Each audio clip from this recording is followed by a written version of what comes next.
ಜೇನುಗೂಡಿಗೆ ಕೈ ಹಾಕಿದ ರಾಜ್ಯ ಸರ್ಕಾರ. ರಿಪಬ್ಲಿಕ್ ಕನ್ನಡಕ್ಕೆ ಶಾಸಕ ಡಾಕ್ಟರ್ ಭರತ್ ಶೆಟ್ಟಿ ಹೇಳಿಕೆಯನ್ನ ಕೊಟ್ಟಿದ್ದಾರೆ. ಮುಸ್ಲಿಮರಿಗೆ ಕಾಮಗಾರಿಯಲ್ಲಿ ಮೀಸಲಾತಿಯನ್ನ ಕೊಟ್ಟಿದ್ದಾರೆ. ಬೇರೆ ಸಮುದಾಯದವರು ಮೀಸಲಾತಿ ಕೇಳ್ತಾರೆ ಅಂತ ಹೇಳಿ ಭರತ್ ಶೆಟ್ಟಿ ರಿಪಬ್ಲಿಕ್ ಕನ್ನಡಕ್ಕೆ ಹೇಳಿಕೆಯನ್ನ ಕೊಟ್ಟಿದ್ದಾರೆ. ಇದೊಂದು ರೀತಿಯಲ್ಲಿ ಜೇನುಗೂಡಿಗೆ ಕೈ ಹಾಕಿದೆ ರಾಜ್ಯ ಸರ್ಕಾರ ಅಂತ ಹೇಳಿ ಗುಡುಗಿದ್ದಾರೆ.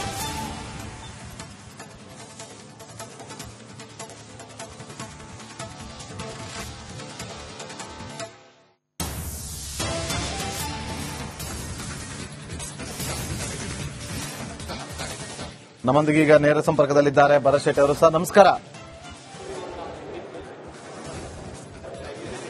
ನಮಸ್ತೆ. ಏನ್ ಅನ್ನಿಸ್ತು ಸರ್ ಬಜೆಟ್? ಒಂದು ಸ್ಟೇಟ್ಮೆಂಟ್ ಕೊಟ್ಬಿಟ್ಟಿದ್ರಿ, ಜೇನುಗೂಡಿಗೆ ಕೈ ಹಾಕಿದ್ರು ಅಂತ ಹೇಳಿ. ಅದರಲ್ಲೂ ಮುಸ್ಲಿಮರಿಗೆ ಕಾಮಗಾರಿಯಲ್ಲಿ ಮೀಸಲಾತಿಯನ್ನ ಕೂಡ ಕೊಟ್ಟಿದ್ದಾರೆ, ಬಂಪರ್ ಗಿಫ್ಟ್ ಅಂತೂ ಕೊಟ್ಟಿದ್ದಾರೆ ಅಂತ ಹೇಳ್ತಿದ್ದೀರಿ. ಏನ್ ಅನ್ನಿಸ್ತು ಓವರ್ ಆಲ್ ಬಜೆಟ್?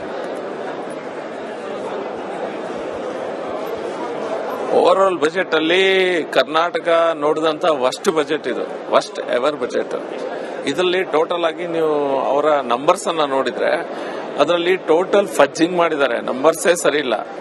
ನೀವು ಕ್ಯಾಪಿಟಲ್ ಎಕ್ಸ್ಪೆಂಡಿಚರ್ ಅನ್ನ 70,000 ಕೋಟಿ ಅಂತ ತೋರಿಸಿದ್ದಾರೆ, including roll repayment. Capital 24-25 revised estimate ಅಲ್ಲಿ ಕ್ಯಾಪಿಟಲ್ ಎಕ್ಸ್ಪೆಂಡಿಚರ್ ಅಂದ್ರೆ ನೀವು ಕರ್ನಾಟಕದಲ್ಲಿ ಇನ್ಫ್ರಾಸ್ಟ್ರಕ್ಚರ್ ಡೆವಲಪ್ಮೆಂಟ್ ಮಾಡಬೇಕು. ಅಷ್ಟೊಂದು ಇನ್ಫ್ರಾಸ್ಟ್ರಕ್ಚರ್ ಡೆವಲಪ್ಮೆಂಟ್ ಇಷ್ಟುವರೆಗೆ ಏನಾಗ್ಲಿಲ್ಲ. ಒಂದೇ ಒಂದು ಇನ್ಫ್ರಾಸ್ಟ್ರಕ್ಚರ್ ಡೆವಲಪ್ಮೆಂಟ್ ದೊಡ್ಡ ರೀತಿಯಲ್ಲಿ ಯಾವ್ದು ಸಹ ಆಗ್ಲಿಲ್ಲ. ಹಾಗಾದ್ರೆ ನೀವು ಕ್ಯಾಪಿಟಲ್ ಎಕ್ಸ್ಪೆಂಡಿಚರ್ ಎಲ್ಲೂ ಖರ್ಚು ಮಾಡಿದ್ರಿ ದುಡ್ಡನ್ನ? ಈ ಕ್ಯಾಪಿಟಲ್ ಎಕ್ಸ್ಪೆಂಡಿಚರ್ ಮತ್ತು GST ರೇಟ್ ಅನ್ನ ನೀವು ಮುಂದೆ ಲೋನ್ ತೆಗಿಲಿಕ್ಕೋಸ್ಕರ ಇದು ಮಾಡ್ತಾ ಇದ್ದೀರಾ ಅನ್ನೋದು ನಮ್ಮ ಅನುಮಾನ.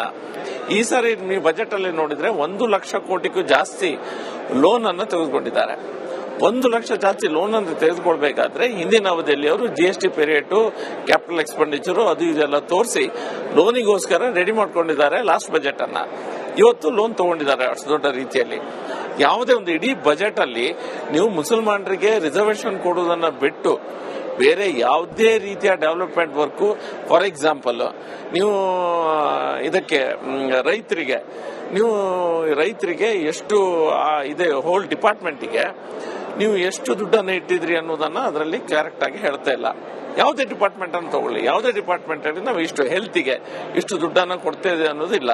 ಎಲ್ಲ ಒಂದ್ ಕಡೆ ನಾವು ಮಾಡ್ಲಿಕ್ಕಿದ್ದೇವೆ, ಮಾಡ್ತೇವೆ, ನೋಡ್ತೇವೆ ಅನ್ನುವಂತ ಬಜೆಟ್ ಅನ್ನೇ ಮಾಡಿದ್ರೆ ವಿನ ಕ್ಲಿಯರ್ ಕಟ್ ಆಗಿ ಎಲ್ಲೂ ಸಹ ಇಲ್ಲ. 19,000 ಡಿಫಿಸಿಟ್ ಬಜೆಟ್ ಇದು. ಅದರ ಮೇಲೆ KDB ಲ್ಯಾಂಡ್ ಅಲಾಟ್ಮೆಂಟ್ ಅಲ್ಲಿ ಸಹ ಭರತ್ ಶೆಟ್ಟಿ ಅವರೇ, ನನ್ ಧ್ವನಿ ತಲುಪ್ತಾ ಇದ್ರೆ ರಾಷ್ಟ್ರೀಯ ಮಾಧ್ಯಮಗಳಲ್ಲಿ ಒಂದು ಸುದ್ದಿ ಬ್ರೇಕ್ ಆಯ್ತು, ನಾವು ಕೂಡ ಪರಿಶೀಲನೆ ಮಾಡಿದಾಗ ಇರಬಹುದೇನೋ ಅನ್ಸ್ತು. ಆಗ ನಿಮ್ಮ ಹತ್ರನೇ ನೇರವಾಗಿ ಪ್ರಶ್ನೆ ಕೇಳ್ತಿದ್ದೀನಿ. ಇದು ಅಲ್ಪಸಂಖ್ಯಾತರ, ಅದರಲ್ಲೂ ನೇರವಾಗಿ ಹೇಳ್ತೀನಿ, ಮುಸಲ್ಮಾನರ ಓಲೈಕೆ ಅಲ್ಲದೆ ಬೇರೆ ಏನೂ ಇಲ್ಲ. ಒಂದ್ ಎಕ್ಸಾಂಪಲ್ ಕೊಡ್ತೀನಿ. ಅಲ್ಪಸಂಖ್ಯಾತರ ಕಾಲೋನಿ ಅಭಿವೃದ್ಧಿ ಯೋಜನೆ ಅಡಿಯಲ್ಲಿ 1,000 ಕೋಟಿ ರೂಪಾಯಿ ಕ್ರಿಯಾ ಯೋಜನೆ, ಪೇಜ್ ನಂಬರ್ 80 ಬಜೆಟ್ ಕಾಪಿಯಲ್ಲಿದೆ. ಅದೇ ಸ್ವಲ್ಪ ಕೆಳಗೆ ಹೋಗಿ ನಾವು ಗಮನಿಸಿದಾಗ ಜೈನ, ಬೌದ್ಧ, ಸಿಖ್ ಸಮುದಾಯಗಳ ಸಮಗ್ರ ಅಭಿವೃದ್ಧಿಗೆ 100 ಕೋಟಿ. ಇಲ್ಲಿ ಎಲ್ಲಿಗೆಲ್ಲಿಗಾಯ್ತು ಕಂಪ್ಯಾರಿಸನ್? ಒಂದು ಕಾಲೋನಿಗಳ ಅಭಿವೃದ್ಧಿಗೆ 1,000 ಕೋಟಿ, 3 ಸಮುದಾಯಗಳ ಸಮಗ್ರ ಅಭಿವೃದ್ಧಿಗೆ 100 ಕೋಟಿ. ಹೆಂಗ್ ನೋಡ್ತೀರಿ ವಿರೋಧ ಪಕ್ಷದ ನಾಯಕರಾಗ್ತಾವ ಇದನ್ನ?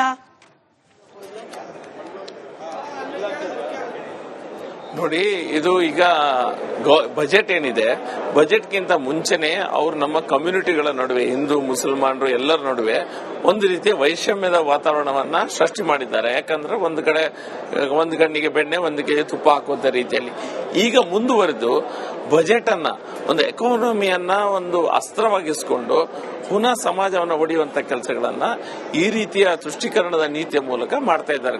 ಯಾರು ನಮ್ಮ ಸಿದ್ದರಾಮಯ್ಯನವರು ಬಹುಶಃ ಅವರಿಗೆ ಅವರು ಕುರ್ಚಿಯನ್ನು ಉಳಿಸ್ಕೊಳ್ಳಿಕ್ಕ ಅಥವಾ ಪಕ್ಷದಲ್ಲಿ ಪುನಃ ಕಂಟ್ರೋಲ್ ತೋಡ್ಲಿಕ್ಕೋಸ್ಕರ ಇದನ್ನ ಮಾಡಿರ್ಬೋದು.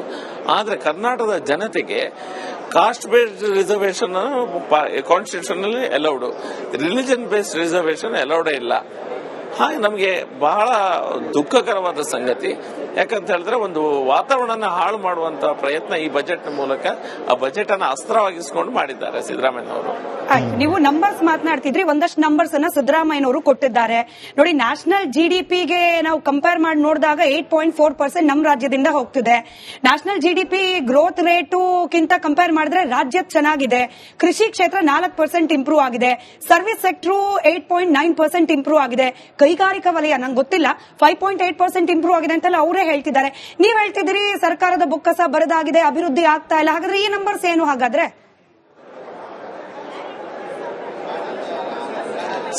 ನಾನು ಫಸ್ಟಿಗೆ ಹೇಳಿದೆ, ಈ ನಂಬರ್ಸ್ ಮೇಲೆ ನನಗೆ ನಂಬಿಕೆ ಇಲ್ಲ.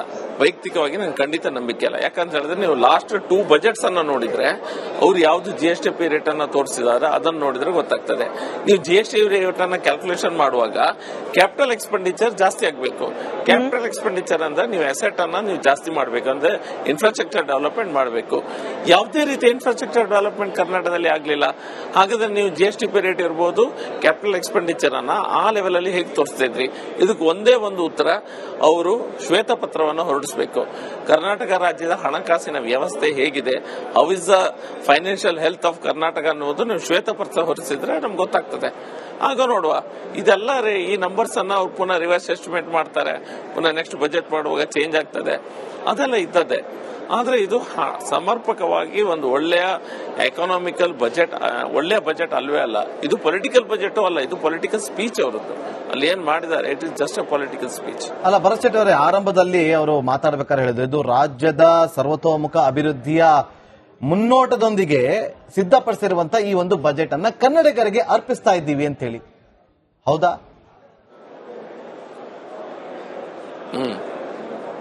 ಹೇಳಿದ್ದಾರೆ. ಹಾಗನ್ಸುತ್ತಾ?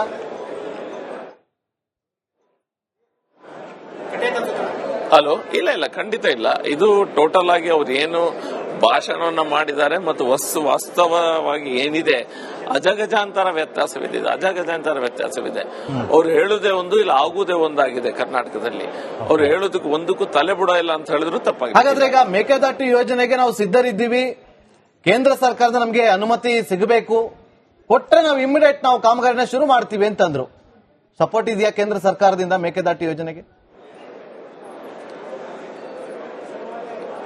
ಮೇಕೆದಾಟು ಯೋಜನೆ ಇರ್ಬೋದು, ಭದ್ರಾ ಮೇಲ್ದಂಡೆ ಯೋಜನೆ ಇರ್ಬೋದು, ಸೆಂಟ್ರಲ್ ಗವರ್ಮೆಂಟ್ ಏನ್ ಅನೌನ್ಸ್ ಮಾಡಿದೆ ಫಂಡ್ಸ್ ಅನ್ನ, ಫಾರ್ ಎಕ್ಸಾಂಪಲ್ ಭದ್ರಾ ಮೇಲ್ದಂಡೆ ಇದಕ್ಕೆ 5,000 crores ಅನೌನ್ಸ್ ಮಾಡಿದ್ದಾರೆ ಅಂತ ಹೇಳ್ತಾ ಇದ್ದಾರೆ. ಅದಕ್ಕೆ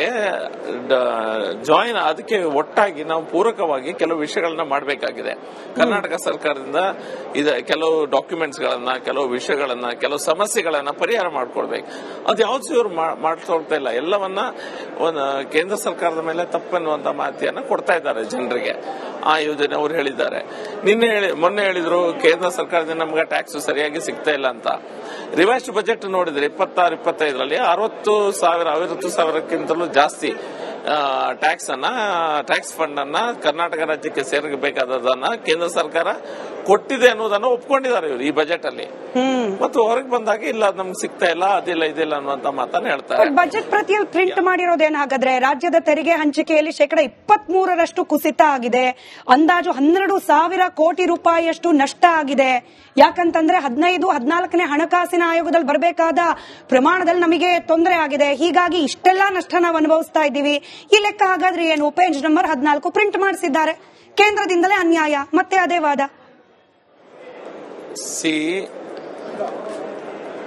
ಪುನಃ ಅದೇ ವಾದವನ್ನು ಇಡ್ತಾ ಇದ್ದಾರೆ. ಆದ್ರೆ ನೀವು ಲಾಸ್ಟ್ ಪೇಜಿಗೆ ಹೋದಾಗ ಅದರಲ್ಲಿ ಕೇಂದ್ರ ಸರ್ಕಾರದಿಂದ ಎಷ್ಟು ಬಂದಿದೆ ಅನ್ನುವಂಥದ್ದನ್ನ ಕೊಟ್ಟಿದ್ದಾರೆ. ಪ್ಲಸ್ ಇಂಟ್ರೆಸ್ಟ್ ಇಲ್ಲದೆ ಎಷ್ಟು ಸಾಲವನ್ನ ಕೇಂದ್ರ ಸರ್ಕಾರ ಕೊಟ್ಟಿದೆ ಅನ್ನೋದು ಲೆಕ್ಕಾಚಾರ ಸಹ ನಮ್ಮ ಹತ್ರ ಇದೆ. ಮತ್ತು ಈ 15 ಫೈನಾನ್ಸ್ ಇರ್ಬೋದು, ಆ ಯೋಜನೆಯಲ್ಲಿ GST ಅಲ್ಲಿ ಎಷ್ಟು ಬರಬೇಕು, ಎಷ್ಟು ಹೇಗೆ ಅನ್ನೋದ ಕ್ಯಾಲ್ಕುಲೇಷನ್ ಅವ್ರಿಗೆ ಗೊತ್ತಿದೆ.